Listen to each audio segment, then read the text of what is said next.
It's a way in Singapore that kind of gives people that know what they want to do like a direct pathway to where they want to go. Hi, everyone, and welcome back to another episode of CFI Member Spotlight. Good morning, good afternoon, good evening, wherever you may be joining us from, whether you're listening or watching us in person. We have a guest today here, all the way from Singapore, Russel Tan. Welcome, Russell, to our podcast. I thank you for having me today. So this is now, I want to say, the third guest I've been able to have from Singapore. So I'm hoping that one day I'll be able to go to Singapore because I've heard such great things about the country and all the delicious food you have over there. I'm really excited to talk to you because thanks to LinkedIn's algorithm, I found you because I interviewed two people from Singapore. And I think basically LinkedIn starts at, oh, she likes Singapore. Let's recommend her more. And when I saw that you had completed a couple of our CFI programs and that you were now a police officer for That's right. for a temporary period of time, I just thought it'd be so interesting to get to know you. I think a lot of our members would love to hear about your story so far. We interview people in all different parts of their career, all different parts of their life. So I think it's really fun to get different perspectives. And you're kind of just starting. You're going to be starting your career. And I think it's a really interesting time to start a career in the sense that when I graduated and when I was looking for work, technology was at a very different place than it is today. So, with that said, I would love to just ask you about how you got your interest in finance. Like, how did you get interested in, FMBA, CMSA, all of this kind of stuff, all the stuff that's in those programs? And yeah, did you have a parent that was maybe working in finance, or how'd you get your interest? Yep. Okay, thank you for the question. And yeah, thank you for having me on the podcast today. So to answer your question, so could I give a little bit of background of like where I studied and Yes. like how, yeah. So, Of course, do so. okay, cool. So yeah, hi, I'm Russell. I'm based in Singapore. And I completed a diploma in aerospace engineering, which is quite unconventional for people entering the world of finance. So yeah, so I did aerospace engineering in Polytechnic for 3 years. Liked some aspects of it, didn't really like some other aspects of it. But all in all, I did pretty decently. Um, so um, so I had to look at what I wanted to do for university because um, you had an interview with one of the other Singaporeans, right? He was speaking about the different education paths in Singapore. So Polytechnic's one of the education systems you can go through before university. So I chose aerospace engineering before because I thought aerospace was pretty cool. I mean, planes and rockets are pretty interesting. So that's why I chose it.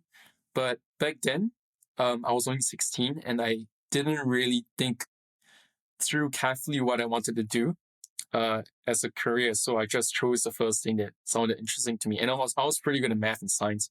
So I decided to do aerospace. Went through it, liked it, but there was some, like I said, some aspects I didn't really like as well. But throughout the course, I realized that I enjoyed topics in statistics, probability, and overall just like the mathy parts of engineering, but not really like the engineering math kind of like topics. So that got me thinking of what kind of career path I can go into after aerospace engineering. So yeah, so afterwards, okay, so funny story. So during my aerospace engineering diploma, uh, okay, because there was a period of time where I was like working, I was doing like some work in around my dad's office, and he was telling me about um a private equity firm kind of acquiring his company. I shall not disclose what it is, but yeah, a PE firm essentially purchased his company and did some internal corporate restructuring. And I felt that the process was pretty interesting because I'm like, damn, how can a company just come inside, just barge in and just change everything. So I was like, damn, that's pretty cool. And then I learned, so I looked into what private equity was. I realized that it was something that I think I think I would enjoy. And found out that like a career in private equity would require a lot of probability statistics and a lot of math as well, on top of like all the soft skills. But that's something that kind of piqued my interest at first. Yeah. That's Um, such a so it's funny that you mentioned that you think it's unconventional, and it might be unconventional, but from the people that I've worked with that have been my colleagues, for example, I used to work on a trading floor in debt capital markets, and one of our mortgage-backed securities traders, I'll mention his name. I'll just first name Fred. Hey, Fred, if you ever, I always think that maybe once in a while some of my old colleagues will find this, and dropping little Easter eggs so they could hear their name. But he did a PhD in aerospace engineering, and he ultimately ended up being like trading mortgage-backed securities. But there's so many of these people that I meet that are really, really at the like kind of like top of their game in terms of being in trading, and they come from engineering backgrounds. And I find that like the way that you've explained to me how you've come to gain your interest in finance is very similar in that everyone from engineering comes from this like problem solving perspective where it's like, yes. okay, we have to start somewhere. So it's like, I'm interested in aerospace. Seems really interesting. I like the topic. Let's try it out. And then from there, you realize like you like this, you don't like this. And then you start going on this like problem solving mission and thinking like, where could I find a job that has most of the aspects of what I like, maybe include some business in there. And the another person that a friend of mine I interviewed recently, she works at a venture cap company, so not dissimilar to PE, and she was also an engineer. And I want to say she was also aerospace, so she did a master's in it, and her family had some background in aviation, which was very interesting. But she also got exposure to the business side of things. And like that's how she gained her interest. But similar to you, that she has this like problem solving mindset, which I think is so important for any career in finance and banking generally. I think the aspect of being a natural problem solver and always looking for solutions is so important in finance. So I just wanted to say I think that was while it might seem unconventional, it's typically a very successful path to come from. And that's good to hear. Yeah, I mean, I absolutely agree And with what you said. so, Mm. Yeah, no, like, yeah, as you were saying, I absolutely agree with what you said about engineers having to have that, what I call like the engineering mindset. It's a way of kind of looking yeah, at an issue and trying to deconstruct it to its base before building it back up to find like a more holistic oh solution. my gosh, it's so funny the way that you say, okay, so my husband is an engineer. He says the No, no exact same way. things. Oh, And no way. That's crazy. yeah, I find that everyone Yeah, has like this really fundamental mindset of yeah. taking things down to like bare basics and like Mm, taking it to mm. a wireframe and then understanding it well before you try to build things back up again. Yeah, 100%. And so you have lots of different interests. You're also a tennis coach. Yes. Singapore has a national service, and you're in Mm. that point in your life where you're done your university degree. You're going to go and do your national service, and then what's after. No, Well, sorry. Polytechnic No, no, is yeah, university. It's like a kind of an in let me between. correct you. So, I haven't done my university degree yet. I'll be doing my university degree after my national service. So, um, so a polytechnic degree is a pathway you can choose before university that kind of streamlines you into a career they want to do in the future. So it's a way in Singapore that kind of gives people what they want, like people that know what they want to do, like a direct pathway to where they want to go. Yeah. So I haven't been to university yet. Yeah. What do you think you're going to do for university? Um Definitely something finance related. Like it's different from You're probably going to do like a engineering. business degree then, right? Like Maybe, maybe yeah, maybe, yeah. economics and finance. Right. So actually I'm thinking of maybe going to the UK because I have some offers from the UK So universities already. Yeah, yeah, oh, yeah. you've already applied. Oh, that's so I have, exciting. and I That's do so have exciting. offers. I have offers from the universities already. Um, quite inclined on going to Durham University for accounting and finance. That's something that I'm interested in. That might change, but as of right now, I'm kind of set on that. Yeah, so university something business finance related. Yeah, And so how long is your national service? 2 years, 2 years. And you're allowed to accept a offer from university and have it Yeah. So pending for that period yes, of time? correct. So Oh, wow. for universities in Singapore and also globally internationally, they recognize Singapore's national service. And I mean many people from Well, Singapore that's also nice. apply. It's Yeah, convenient. yeah, yeah. So many people from Singapore also applies to universities in the UK, Australia, like most commonly Australia and the UK, sometimes in the US as well. I think Canada to a certain extent. And these countries recognize Singapore's national service, and they do have like deferments for their offers. So I can have an offer now, but start my university 2 years in 2 years' time. Yeah. Oh, So wow. that's That's cool. amazing. Yeah, it is. And so today, where do you think, where do you see, if you were to watch this interview in kind of 3 years' time, where do you Mm. think you're going to be? I'm curious to see where you think your career path is going to go and then see where it Mm. does go. Uh, okay. So in 3 years' time, I do hope that I break into uh high finance somewhere in the UK, since I'm probably going to the UK for university. And during university, I'm going to be joining many clubs and societies and connecting with so many people because I love networking. So I hope um, through all this, I end up in either investment banking or consultancy because that's one of the areas I'm really passionate about. So hopefully one of these two industries in the future. And consulting, I find it, the line of work Mm. lines up really well with an engineering background Yeah, generally yeah, it because does. It does. it's like you want to say almost like life is a problem solving Mm, exercise, mm, mm, but with consulting firms, like whether you want to talk about, McKinsey or BCG or Bain, they're all mhm. hired for very specific, they're hired very specifically to consult on specific problems and provide very specific solutions at the end of Right, the day. So I think that right. might be a path that you'd really enjoy. Yes, yeah, But definitely. I'm curious. Mm, So yeah, when I was in university and when I was going through the whole investment banking analyst interview phase, internship, and getting hired, we did not have things like ChatGPT or anything even close to that.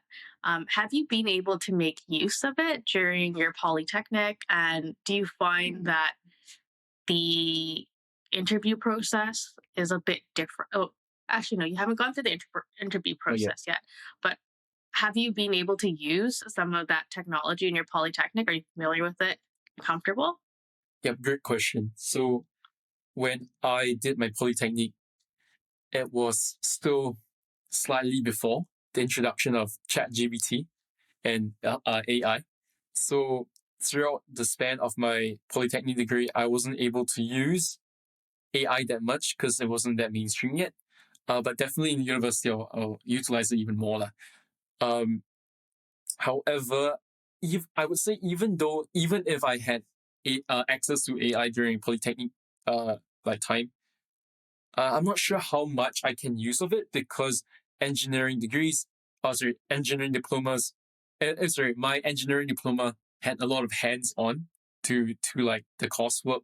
Yeah. So yeah, so it's very difficult, right, to do it, like to utilize AI when it comes to like actually building something or like completing a project. Yeah, but if I had to use it, um, what I would do is what I'm doing right now actually during my national service, which is using ChatGPT to teach me certain subjects and certain topics that I'm a little bit poor in, like some concepts that I'm a little bit rusty in. Yeah. So if I could go back in time and use ChatGPT yeah, that would definitely be what I'll be using it for. It'll be really interesting to see because I can't exactly tell you when Excel became like the number Oh, one key skill. Probably kind of right. when it was born, right? Like in the Yes. 80s. But Right. the idea of ChatGPT becoming a key skill now, where Mm, people say, I have Excel skills, PowerPoint skills, financial modeling skills. Another thing to add on will be could be extremely proficient in ChatGPT because it makes you so much more productive. I have a backwards looking lens in that I kind of think about the things I did in my first role as an investment banking analyst, how much time it took me. And I just kind of look back and say, hey, I've used ChatGPT over the past year. And I've become pretty good at using, I refer to ChatGPT as a her. But I just think about how much more productive I could have been and would have been had I had her back then. But it is through the lens of someone that knows what that work was like. I've already done it before, so I know how I would use it. But it would be really interesting to see once you land in university and then you have your first internship and start your first full time job, how integrated that piece of technology becomes into your yeah. role. Mm, Maybe that's going to be your next thing. You're going to learn all about how to use ChatGPT. yes. Yeah. Could be. And I guess the other question I have for you is just generally, what is your favorite topic in finance In finance. that you've learned so far? Yeah. Oh, You're going to have an currently. opportunity to go and explore it Mm, in mm, university. And I right. find that university, when I was going through all the Mm, courses, I was always like stressed out about exams, midterms and finals, and that you kind of I forgot to enjoy it a little bit more. right. Um, and so whenever I see someone that's going into university, I'm so curious about what are you most excited to learn Mm, about, and especially when it comes to topics that you could potentially apply towards like a full time job. It's just interesting to see what gets you most excited currently. okay. So currently, still doing my. I'm currently doing a course in uh like DCF building, like the building of DCF models, and that's pretty interesting. Oh Yeah, yes, yes. I've quite liked that course. Because I'm actually because from what I've heard, a lot of these analysts when coming in, they would have to be quite proficient with all these models and stuff. So actually learning like how these models work prior to actually going to university, going into the field, I think it prepares me to kind of see if I would actually enjoy like the type of work I'll do in the future. So that's pretty interesting. Um, However, if you were to ask me what specific modules I'm interested in university, because I've taken a look at some of the modules that I'll be potentially doing, it would it's very interesting because I'm kind of a mathy sciencey kind of guy because I did engineering. Uh, I'm actually quite interested in uh econometrics like econs and math, like how like economists can use like data and stuff to predict like future trends and stuff. I think that's pretty interesting. And another thing that I'm interested in is derivative pricing and financial engineering. It's something that I've been looking into and something that I think I'll enjoy quite a fair bit. Thinking of a fun question so that you might be able to look back at this after you finish your national service and Mm. see in hindsight if you could give one piece of advice to your future self. Usually I ask that one piece of advice to people like yourself 5, 10 years ago, but I would love for you to give future Russell one piece of advice. What would it be? Um, it would be no matter where you are in the future, um, just be proud of where like how far you have came you have came, and um also that everything you're doing currently right now in national service and leading up to university will definitely pay off in the future. And that wherever you are, uh that younger Russell will be proud of you. Yeah, that's it. Well, you're certainly have to come back to this in a few years. It'll be really Yeah, fun to watch. for sure. Well, that has been our podcast for today. Thank you, everyone, for listening. And if those of you out there are from Singapore, hi. And I hope that you found this relatable. I know that national service is not something that every country has, but I think it's so wonderful to hear perspectives from people that are going through a similar path. And until next time, see you later, everyone. See you. Yay. Thank you. Bye-bye. Thanks for joining us today. We hope you enjoyed the conversation. FinPod is brought to you by Corporate Finance Institute, the #1 rated online provider of finance and banking training, certifications, and productivity tools.